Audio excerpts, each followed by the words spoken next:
They laughed as they sent the invitation. 10 years later, they still remembered her as the girl who sat alone, wore the same faded shoes, and never spoke unless spoken to. They thought the reunion would be entertainment. They thought she would be the punchline. What they didn't know was that the woman who would walk through those doors had already survived things that would have broken them, and she was no longer there to be judged. In high school, her name was Elena Brooks, but no one used it. They called her the class loser.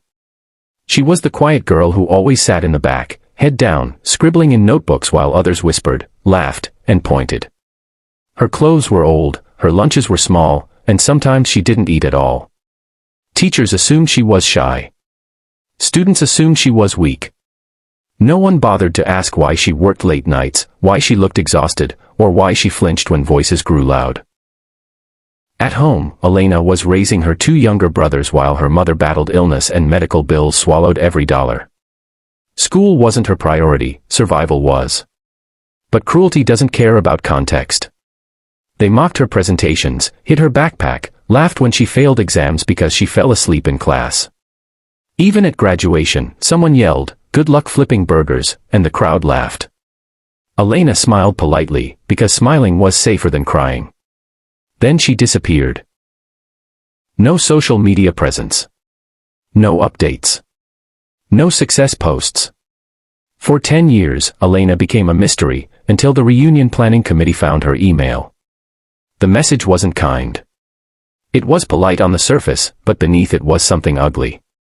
"We'd love to see how everyone turned out. It'll be fun to catch up." In a private group chat, the truth spilled out.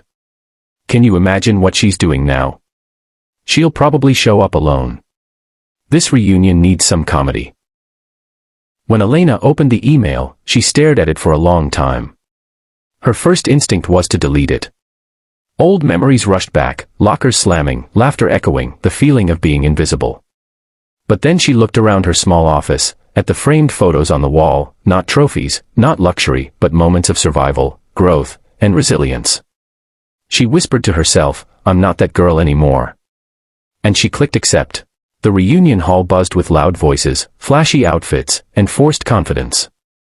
Old bullies bragged about careers, marriages, and money. Some lives looked perfect, at least on the surface. Then the doors opened.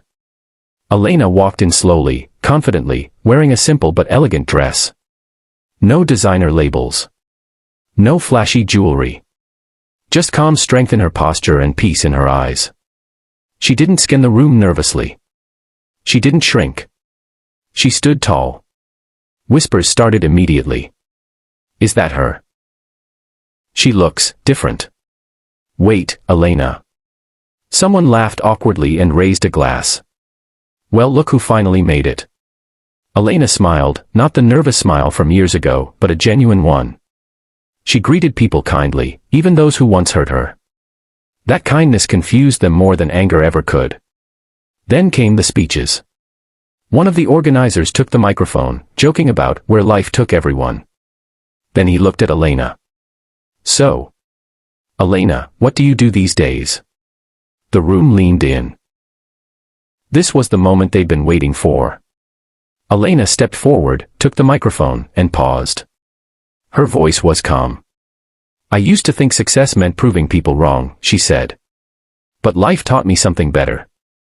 She spoke about working night shifts, about losing her mother, about raising her brothers. She spoke about failing, starting over, and learning to believe in herself when no one else did. "I didn't become famous," she said. "I didn't become rich." The smug smiles returned. "But I became free." She explained how she now ran a nonprofit that helped underprivileged students, kids just like she once was, get access to education, food, and support. How hundreds of students had graduated because someone finally believed in